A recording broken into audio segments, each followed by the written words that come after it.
Thank you all for joining us for live Q&A with Dr. Randal Pinkett and Pete York from BCT Partners. This session is a complement to the bite-sized lunchtime talk you've already watched. I'll introduce Maxine Van Doren, our Alumni Legacy TF, who will introduce our speakers. Maxine, take it away. Thank you so much. I'm really excited to introduce Dr. Randal Pinkett and Pete York. Dr. Randal Pinkett established himself as an entrepreneur, speaker, author, and scholar. He is the co-founder, chairman, and CEO of BCT Partners, a global multi-million-dollar research, training, consulting, technology, and data analytics firm. BCT's mission is to provide insights about diverse people that lead to equity. Dr. Pinkett is an expert in several areas relating to emerging technologies, big data analytics, social innovation, culture, diversity, equity, and inclusion, and is a regular contributor to MSNBC, CNN, and Fox Business News. Pete York is a principal at BCT Partners. He has over 20 years experience as a consultant and researcher in the evaluation and nonprofit fields, as well as a national spokesperson for social impact and impact measurement issues. He has designed and led numerous research and evaluation studies with private philanthropies, corporations, nonprofit organizations, and government agencies. So the first question that we have for you both is, how do you determine which cases that you take on, what clients you work with? How do you decide like how many, what you're looking for, and what you hope for BCT and them to receive or to get out of that experience? Well, Nanette, thank you for the opportunity, and Maxine, we appreciate the introduction. Really proud to be a part of this session here, and want to just give my thanks to all the participants in the program. You are symbols of progress and symbols of hope. That's what you are. Symbols of the progress that we've made in these spaces of research, and you're also symbols of hope for what lies ahead through the work that you'll do and the trails that you will blaze. So I say that with great pride. To answer the question, Nanette,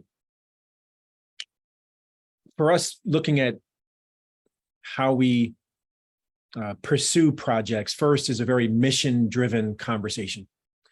You heard from my introduction that our mission is providing insights about diverse people that lead to equity. And so there's a certain sweet spot of opportunities that are, we would like to say, uniquely positioned for us to pursue and to deliver. And it really is at these overlapping intersections of equity and analytics and research, and we'll call it organizational development. When you look at that intersection, there's a growing cadre of opportunities for clients that are really wrestling with these broader questions around equity, but are needing a more sophisticated set of tools in order to navigate those issues, those challenges, those opportunities. And therein we bring a very unique set of capabilities that we then manage from there very practically. Things like our current workload, our current load balancing for our staff. Timing is certainly of paramount importance in terms of whether we'll take on larger projects that might outstrip our capacity or have to hire additional resources. So all that to say, we're very entrepreneurial in that regard. We try to be aggressive in pursuing opportunity, but not overly aggressive that we overburden our organization with too much work that we can't deliver on, because we have to deliver on time, within budget, and with high quality. Can you give us some examples of different interventions you've looked at in the workplace? One of our participants was curious about that. Yeah, I can jump in on that one as well. We've seen a fairly common set of requests from clients for workplace interventions, and think of it like a life cycle. That life cycle begins with some form of an assessment, where we're trying to understand their culture, their climate, their policies, their practices, and their people. Having conducted that assessment, we then get into this space of how insights can inform action. And therein we're developing some strategic plan that is addressing the issues we illuminated during the assessment, but also is aspirational for what kind of a culture or climate or policy or practice or experiences of their people that they would endeavor to create. From there, we're helping them shepherd and identify what are the right sets of interventions that they can pursue. Are they going to establish a DEI council? Are they going to conduct training organization-wide? Are they going to begin putting in place systems to collect data that can measure progress? Are they going to create employee resource groups? And this is all, again, looking at the workplace and the workforce. There's lots of other things we do in other spaces. And then lastly, we're looking at how can we make certain that we're collecting the right measures against the right indicators to determine if we're making progress in achieving impact, which then feeds back to the very first part of the cycle. We might re-administer the same assessment that we administered from the beginning of the engagement to then compare the results to see where we've made progress, where we've perhaps illuminated new issues, and then the cycle continues and continues and continues. So you mentioned, we have a mix of folks both in this room and also out in the internet universe who are watching this. And if they haven't seen the video prior, can you illuminate for us the range of work? So you mentioned workplace is just one piece of it, the range of work that BCT Partners does. Yeah, I'll let Pete jump in. Yeah, so in addition to the work that Randal was just talking about, we also do a range of work with respect to all in the analytics space.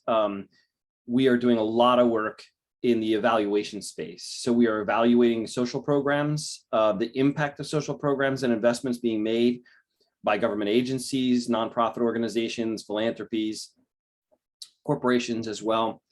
So there's a large amount of work there where we're also providing consulting services.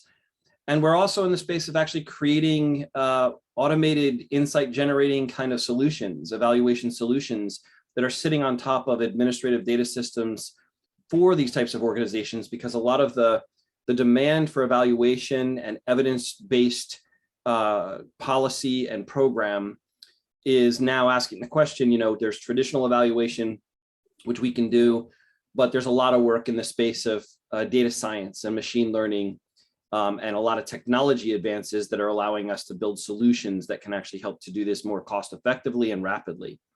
So there's a lot of work there that we're doing. And then in addition, we're doing work in the space of big data to where we can also develop platforms that allow us to be able to help funders, government agencies, and others become more intentional about identifying communities with the greatest needs, greatest inequities, and being able to direct their resources in a more targeted way towards those communities so that we can start to really address those inequities. And again, this is all in alignment with the mission that Randal was just speaking to. So that's another whole big part of our work. And so there's a lot of this is really in the space of evaluation, some of the geospatial work to find communities and really help support the research and direction of resources to get there. And then we're also developing real-time recommender engines for practitioners on the front lines in social service programs like foster care, child welfare, mental health services, where we're building models that sit on top of administrative data there that can help individual practitioners and caseworkers on a case-by-case basis leverage the tools of machine learning and others analytic tools to figure out what's going to increase the likelihood of success for this case, for where they are right now. And those are solutions that we're building as well, all to try to, again, align a lot of our work with the mission here at BCT. Yeah, a simple way to encapsulate some of that big data analytic work is that we provide insights for cases and places. A case would be a person, a family. What's the intervention that can maximize the likelihood of their success in a social program? The places is that same methodology applied to a geography, a community, a neighborhood, to say what sets of interventions could maximize the likelihood of community well-being, for example. So it's cases and places. Yeah, and the last thing I would say real quickly is also that what we're trying to address in the space of inequities, we all know this. I used to be a caseworker. One size doesn't fit all. And a lot of evaluation and policy research rolls everything up into an average. And what you lose is that effect that we have in the medical world, in the healthcare world, which is more precision medicine. You know, it's like meet people where they are and use the tools of technology and analytics to help really develop a solution that we know is going to maximize success. Part of the problem is we try, you know, in a lot of top-down models, we basically are trying to find a magic bullet or a one-size-fits-all for everybody, and yet we're surprised we can't move the needle very much. It's because of that lack of precision, and now we have the tools to really get there. I want to circle back around and I'm combining points from what you both mentioned about who these decision makers are, the cases, the people involved in here, and thinking about helping us better understand your work. So your work centers on informing decision makers, and you mentioned a bunch of different types of decision makers there, from people in families, programs, I imagine politicians, companies, people in various forms, spaces of power. So can you talk about how precision analytics might also be used to empower communities to make informed decisions for themselves? And also, how do you incorporate community values into your recommendations?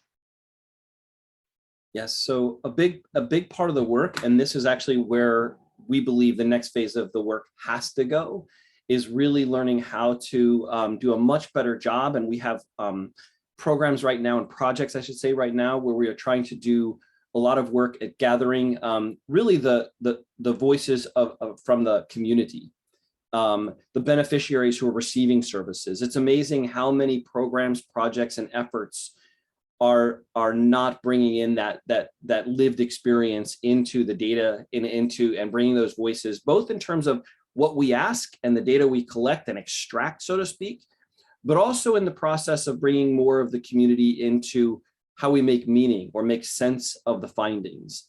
And this is an area where we're starting to see. So I'll give you an example. We're doing work right now on a project where we are engaging a group of children, youth who are in the juvenile detention space.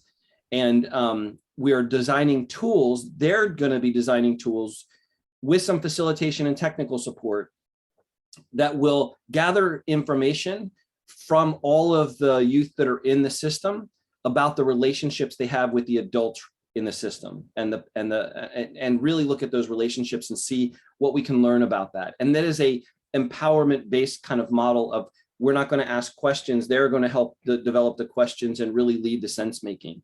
That's the kind of work that is really just getting started, that we desperately need more of in a lot of this work. And then once we have that, also being able to engage them in and understanding what's going on under the hood. And that's another key to this, is really being able to be clear and transparent about the kind of tools we're using and the models we're using.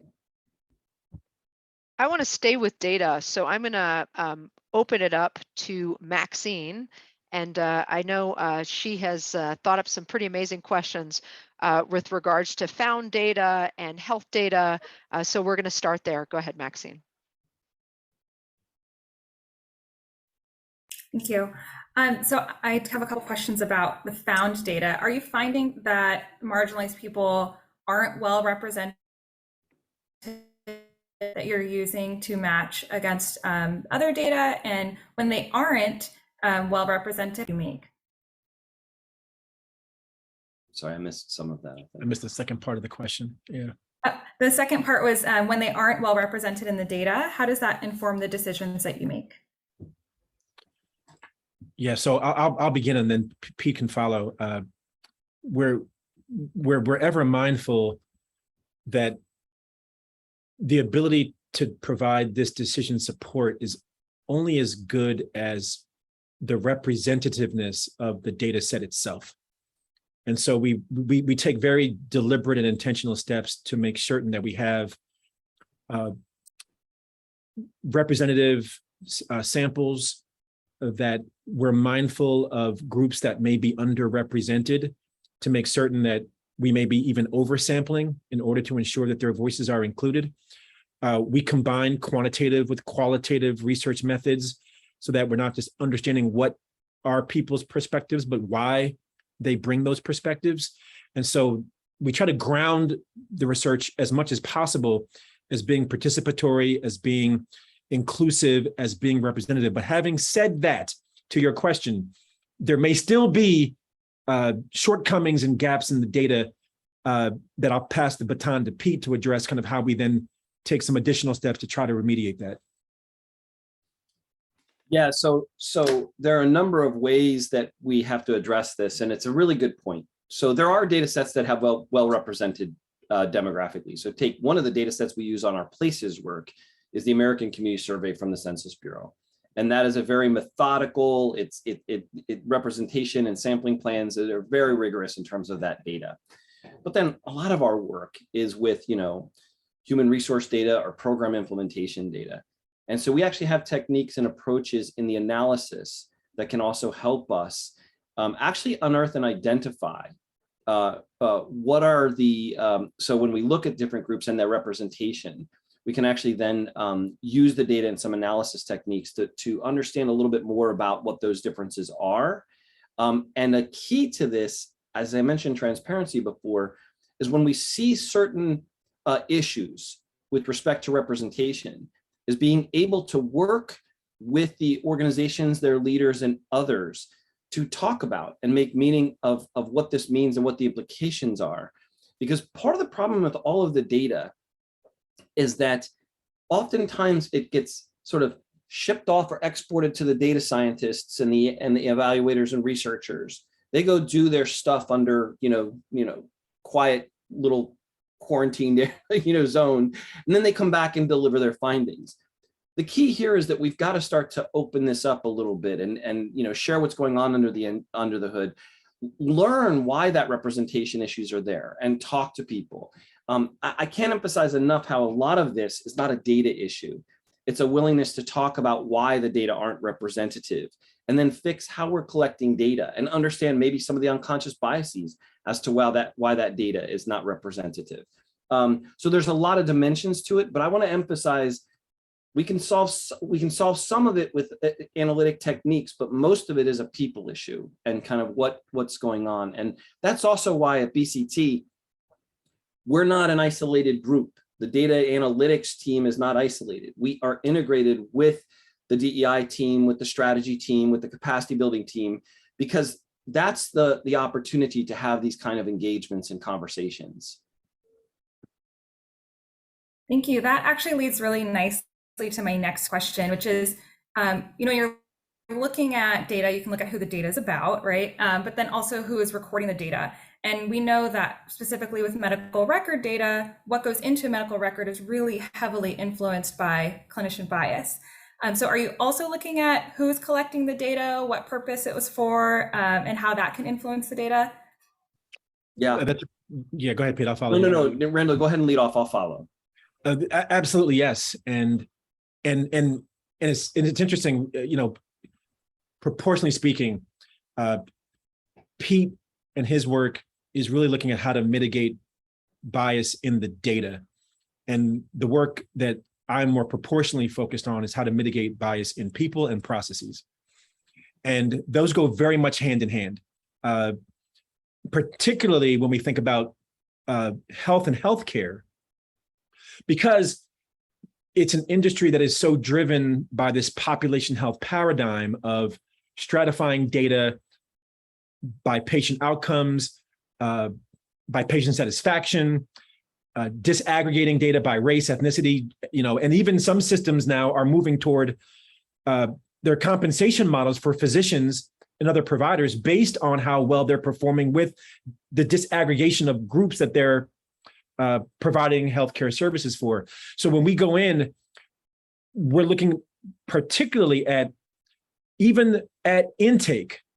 In the healthcare space, we talk about REL data or real data, race, ethnicity, and language data, or REL or REAL, and how even at intake, if we aren't asking the right questions, if we're making assumptions about patients, we already have a problem in the ecosystem because bad data in, bad data out. So we are looking at how we build capacity within the system to be mindful of how assumptions can drive data collection, of how the inability to have and ask courageous conversations and ask the right questions that put patients at ease to be able to disclose what might be sensitive data under sensitive circumstances, and then how that has a ripple effect through the entire system. We're attendant to all of those things, and we're working with organizations to help them to be more mindful and attendant as well. But Pete, what else would you add? Yeah, I think we just have to acknowledge something and really understand it. When we're doing our work with data, most of the data, the features or the variables in a data set actually reflect human decisions, right? So I've done a lot of work in juvenile justice and adult justice. And when you talk about recidivism, oftentimes the conversation is about the perpetrator, so to speak, right? But what we don't talk about is the fact that recidivism, adjudication, these are whether we arrest, like past arrest, is that really a measure of a problem for the person arrested? Or is it really a data point that's reflecting a decision to arrest or not? And it is the latter. We have gone to great lengths where we've built into our modeling, we put the people in the model. Because what ends up happening is you see these clusters of groups of, for example, police officers, where you can clearly see when you control for what the crime and history, the criminal history of a particular perpetrator was, you then can clearly see that there are differences that can only be explained by race or gender or both, as to why some are getting arrested and some are not. And once you start to bring those in, you can bring those to the attention of the system and begin to see, not in a gotcha way, but as a way of really beginning the conversation. And this is why it's so important what we do here at BCT is that those kind of insights can start with a conversation of, let's talk about unconscious bias. Let's talk about bias. Let's figure this out. We see these challenges. We don't have to get you as individuals, but we can see in the data that clearly there are those who are not equitably, arresting in the same way, okay, for the same crime for people with the same background, all right? So by background, I don't mean race or ethnicity or gender. So it's really important. And also there's another problem we have. People call data, I did a lot of work for the California Department of Corrections and Rehabilitation. And there was an expert academic who was having issue with the fact that we were actually getting survey data from the inmates about their behavior within the prison system. And he said, and I'll quote, he said, that's not hard data, that's soft data, it's self-report. And I said, so what would you propose to learn more about infractions and things like that? He said, well, just use the infraction data. And I said, how is that soft? How is that hard data? He goes, well, that's the hard data. They have an infraction administered. And I said, but that's passing through a guard's decision-making as to whether they give something. So what you're really saying is you value the subjective, cognitively biased decision of a guard, and you call that hard data, but it's soft data when we listen to the voice of the inmate. That's right. And so it's those kind of things that we all need to start to really look at. And every variable warrants a very important question. Is this variable represent a decision of somebody to report something? And if so, think about the implications of what that means as you analyze that data and build those models. Before we open it up to the floor, my colleague Maxine is on fire here with the question. So I'm going to introduce her to ask her final question. And then the next person in the queue will be Rebecca, then Andrea, Asha, then Imani. And I will introduce each of you as we go. Take it away, Maxine. Thank you. So my last question is, from a data science point of view and understanding the biases in machine learning, what advice would you give to other emerging young data scientists? Learn. It's so funny because I'm a member of the American Evaluation Association, and I'm trying to get the evaluation community to lead more on the use of machine learning in this space, because a lot of the data science world, which I've now spent the past decade in, unfortunately, still is their metric of success is accuracy, predictive accuracy. Well, we all know correlation is not causation. And so the cornerstone of what we do at BCT is we do causal modeling. And so if I were recommending one thing that every data scientist should learn is read Judea Pearl's book, The Book of Why, and understand the implications of just doing predictive modeling to fit to the curve and how much that is perpetuating what we would call selection bias, okay? And selection bias, if you really think about it, what that means is, you know, any type of program intervention or experiencing that we're studying with data, people are biased as to how they select who gets treated a certain way, whether it's positive or negative.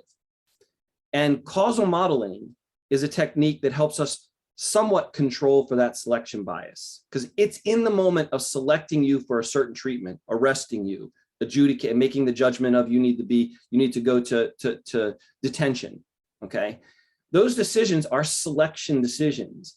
And there are techniques, really good techniques, and Judea Pearl lays them out for making sure we're learning about that.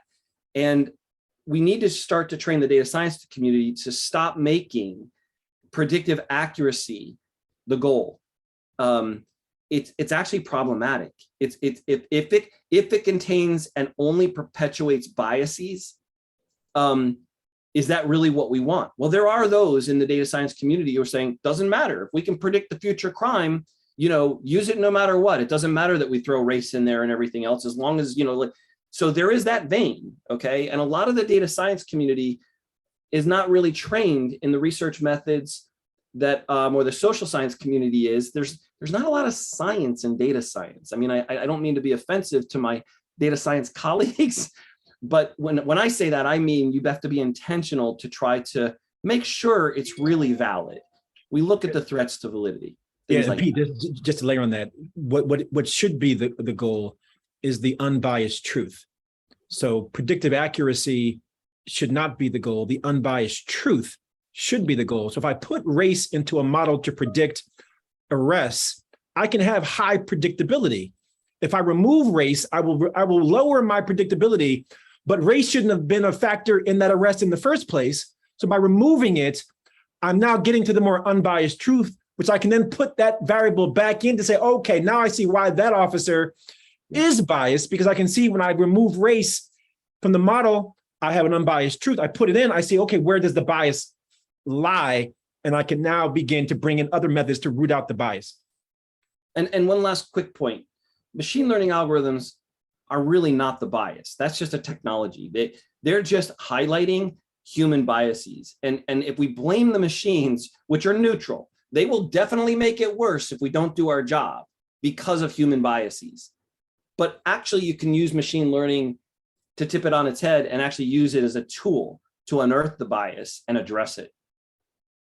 Thank you both so much for that. So a few points. I want to remind everyone that we have our panel on the metaverse, on research, ethics, and equity in the metaverse, and that you know, thinking about that as a space where existing biases are duplicated is a great way to head into that conversation. I also want to thank you for the book recommendation. I've already been texting with what I call my spousal person, and we're planning, because we're both nerds, to read it together. And then also, finally, I want to just pause and thank, and I know Daniel is in the room here also and is in my PhD program at Berkeley. David Harding goes a long way to teach causal modeling, and we spend a lot of time on DAGs.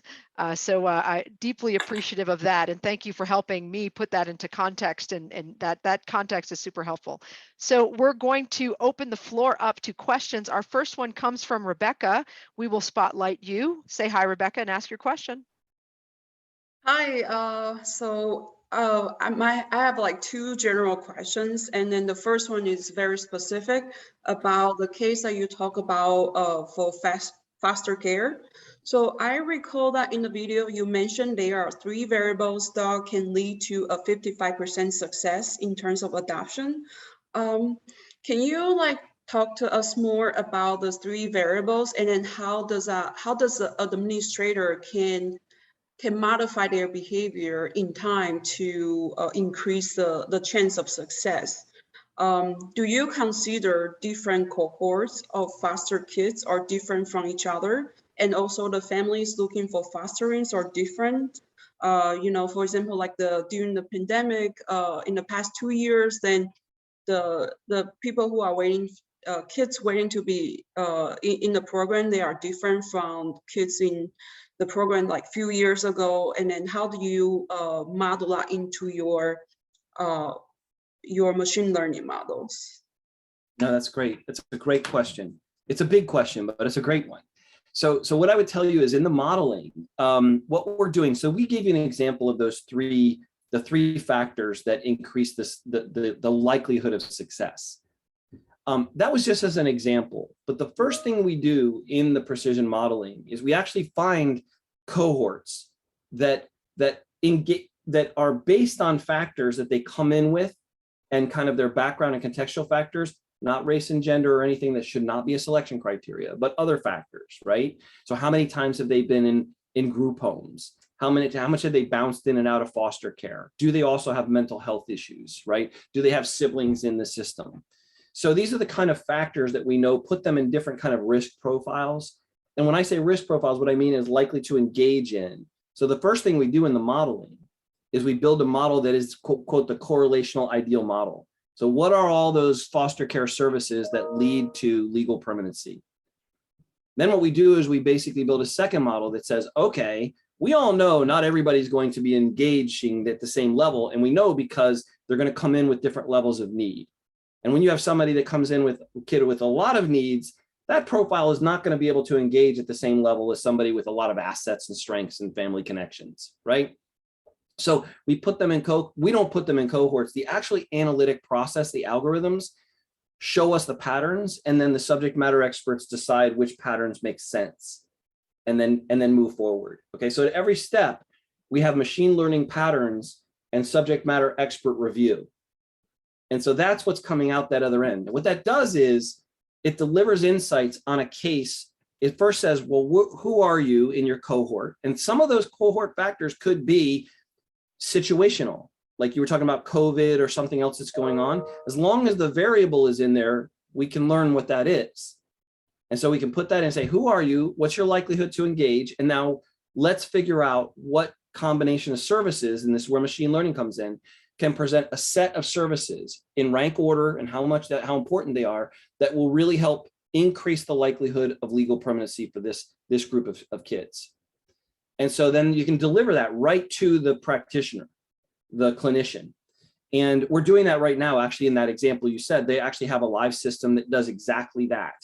But the great thing is, over time, as new data comes in, you retrain the models. And if there are new factors, COVID, for example, you can retrain the data for the COVID time period and make adjustments, and it will adjust how those profiles kind of affect what's really needed.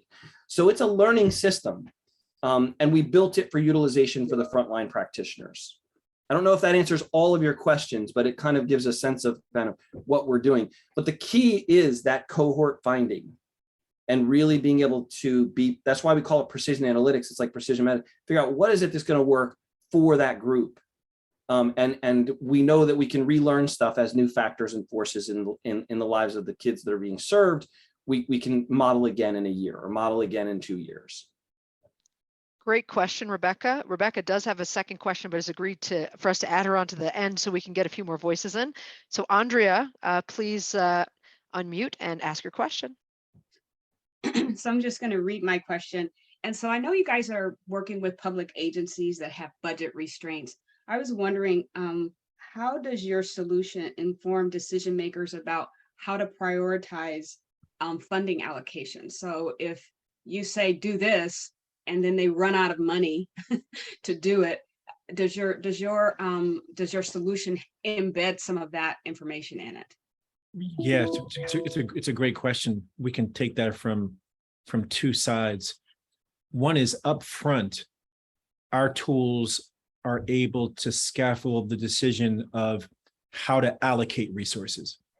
So in that regard, if the budget is scarce, the good news is we have a budget. And so now the question is, how do we optimize that? That's a great word to key off of when we think about precision analytics. How do we optimize the resources we have available? And so in that regard, on the front end, we can maximize. And let's say to your part of your question, on the back end, if we find that we've run out of resources, we still do have the benefit of being able to say, what was the effectiveness of the investments that you made as well, so that we could either use that information as a retrospective to say, okay, we're out of money, but what was the impact of the investments that were made, and or as a form of decision support for when we have resources again. And let that be a feedback loop that says the next round will be even more precise because it's informed by what we learned from the past. One of the root causes of running out of money is also that I'll talk in the context of mental health services. So we're working with the city of Philadelphia. They're basically managed care for inpatient psychiatric services, residential services for kids for the city. And then they send these kids to different providers. One of the root causes of a lot of this kind of money situation is that there is no precision in how much money follows that kid. It's basically just a per kid, per bed cost. Where precision medicine comes in, and the city of Philadelphia was interested in learning more about as managed care, as a part of their managed care services. They were interested in learning more about the idea of these different profiles. So what if we could start to tailor, so we knew that there were certain profiles of kids that were going to need a year and a half of services, and it was going to be pretty intense because they had multiple diagnoses and massive trauma, and they were in the child welfare system. But there's some other kids that have a lot more resources, et cetera, who are only going to require 6 months of services. And maybe do we know which provider is better with this type of kid, right? And so this is the desire where it's going, because part of the reason we're running out of money is because we just basically, average it out and just say, here's the per unit cost. And so what happens is those with higher needs, the money runs out. Those with lower needs get more than they need, right? And so part of it is an alignment of that to be able to get better bang for your buck, so to speak. And so there's an interest in going there. But I will say it's not even in its infancy yet. So the next person asking a question on our list will be Asha. I just wanted to acknowledge that was a great Inside the Beltway a question from Andrea. She is on faculty at UDC. All right, next up, go ahead and ask your question, Asha. Yeah, thank you. And I want to take you back to what I'm interested in knowing is some of the challenges that you have faced and how you have overcome in partnership working. It's like, whose agenda is this? How do you build this partnership with nonprofit or public agencies? And how do you bring all these varieties of stakeholders on the same page when it comes to machine learning data sciences, which is a huge black box for many public agencies? So another great question, and I'll begin by reiterating something that Pete said. Oftentimes the problem isn't the data, not that that was implied by your question. The problem is the people, and how do we get the people aligned, on board, communicating? There's a model that we've employed in some of our work called a data trust, and a data trust, which you can look this up, is basically a governance model around data that is flexible and scalable. Because when we get into these collaborations, particularly across sector, as you probably have experienced, these very difficult questions start coming up around privacy, confidentiality, accessibility, and people can get very protective for a variety of reasons, some of which is compliance related, some of it is politically related. I don't want to disclose or share my data, or I'm collaborating with a would-be competitor, or an organization I don't trust at the end of the day. And so a data trust, as the name implies, is a set of technical tools and policies and procedures for how we can all align for who can see what and when. How do we create a governance structure of decision-making to scale that and evolve that people can opt in and opt out as the collaboration evolves? And I have found it to be a very effective tool for not having answers to all those tough questions, but creating a system and an ecosystem that has flexibility to acknowledge that those questions, that the answers to the questions change over time. And so the trust evolves over time. And I love what I learned is that the data trust only moves at the speed of trust. So if there's no trust, we got to build it for the data trust to evolve.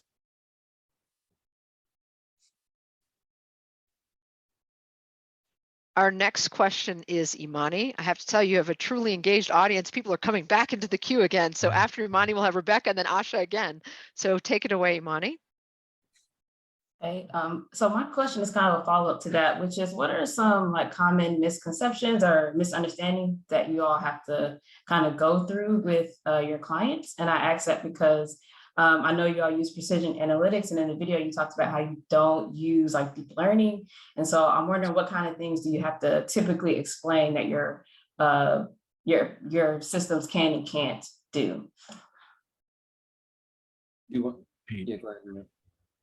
Go ahead, I'm Pete. happy to take it if you don't want, whatever. I think I have a different angle on it. I'll let you lead, and then I might come in with my angle. Go ahead. Yeah, that's good. No, that's kind of, it's always, it's good. So, well, first of all, we have to do some educating around what machine learning and AI is. You know, it's headlines everywhere, and it's taking over the world. You know, it's like there's so much baggage that is coming into the room when we talk about machine learning and AI. So part of it is just orienting people as to what it is, right? And then you also have to introduce people in order to make that valuable. The second thing you have to do is also introduce people to cognitive biases, to human biases, because part of the problem we have with introducing this, just saying, oh, machine learning can solve the problems, right? Or precision analytics will solve your problems. They're like, we don't trust it. Like we would never let a car drive our, self-drive or whatever. It's like, and so what we have to remind people of is all of the human biases and cognitive biases. So you have to share kind of like, here's what really machine learning is and is not. And you have to educate about cognitive biases, something that a lot of people, once they start hearing them again, you're like, oh yeah, confirmation bias, I get it. It's like all these kind of things, like let's reorient. Once we have that orientation, we can demystify that this is some magic, it's something that's it's not gonna be perfect. It's just increasing your likelihood of success. It's not Minority Report, right? We're not predicting in that way.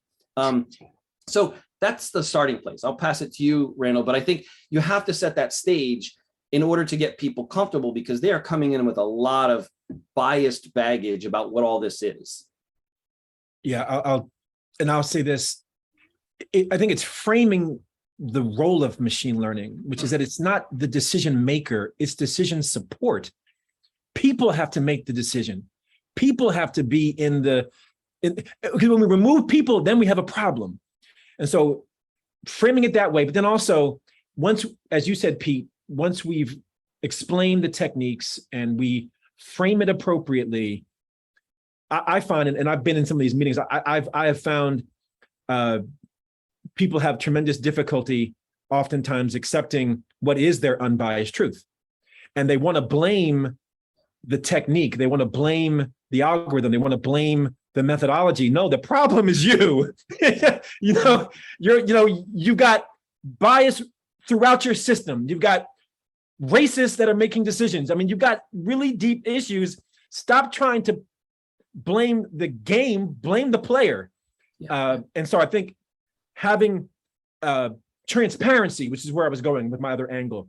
We have, so versus say neural networks or other techniques that are more black box, that are harder to interrogate and to be transparent around. The more we're transparent about what's happening under the hood, the more we have two benefits. We can defend what's happening under the hood, and others can be clear on what's happening under the hood, that then we can then focus on what the problem is that what's under the hood is telling us. Yeah, real quickly, think of AI as augmented intelligence instead of artificial intelligence. It's here to augment and help, but people have to be the final decision makers, and they are. We can't let them off the hook even. So that's actually one of the challenges in the data science world, is I think they're selling the idea that machines can take over, and that's really not the way it's going to happen. There's work to do, and it's a lot more people work. The difference is we're going to have a new level of kind of work that we need to do, which is to really be able to make sense of all of this and to stay in charge. That's the way we have to make sure it doesn't happen. Yeah. And I'm going to hold, I have a self-aware conscious machines question, but I'm going to hold that and set it aside. And we're going to have our last two question askers come on screen. So you'll recognize them. We've got Rebecca and Asha back. They'll both ask their questions together, and then we'll have you answer both. So Rebecca, can you go first, and then Asha? Yeah, so I just have a very big picture questions. So my question is like, how do you vision BCT partners in 5 years and in 10 years? And then who do you want as a client, but not your clients yet, that you think can benefit tremendously from you? The questions we're going to be asked together, right? Yes, Asha, go ahead and ask your question. Sorry. I wanted to ask you, doctoral students often do not get this level of experience in academia unless they are lucky to be in a lab where there's a lot of partnership and this kind of work going on. So do you have any internship or volunteering program where you would be interested in involving students like ourselves? Oh, Sounds familiar, Randal. We were just talking about this. These are the perfect questions to close on, and make sure we capture this on the recording. Let me start in the order that they were given. Where do we see BCT partners? I'll offer two visions for BCT for the future. One is that we really hope to be at the forefront of not just the tools, but the ideas around equitable insights about diverse people that lead to equity.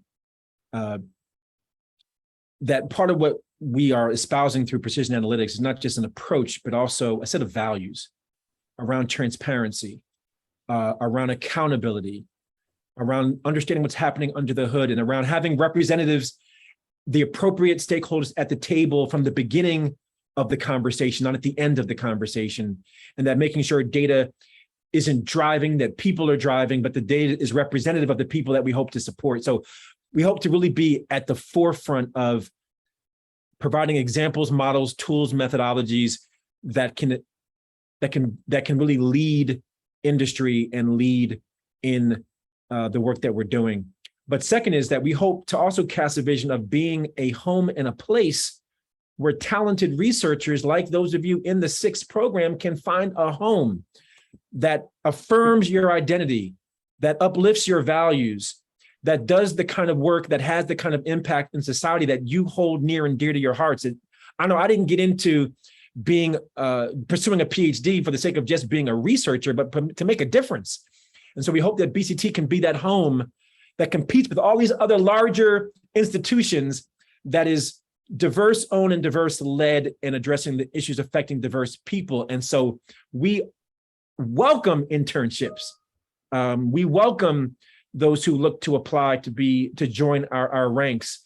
And so, yes, we would love to have further conversations and partnerships around how we can be part of the solution to the pipeline that this program is seeking to augment.